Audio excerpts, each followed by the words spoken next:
أعوذ بالله من الشيطان الرجيم.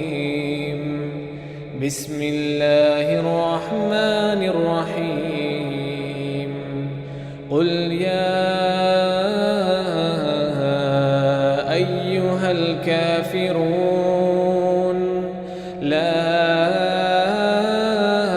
أعبد ما تعبدون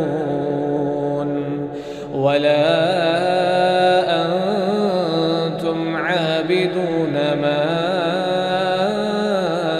أعبد ولا أنا عابد ما عبدتم ولا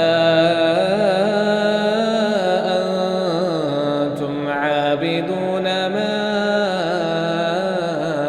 أعبد. لكم دينكم ولي دين.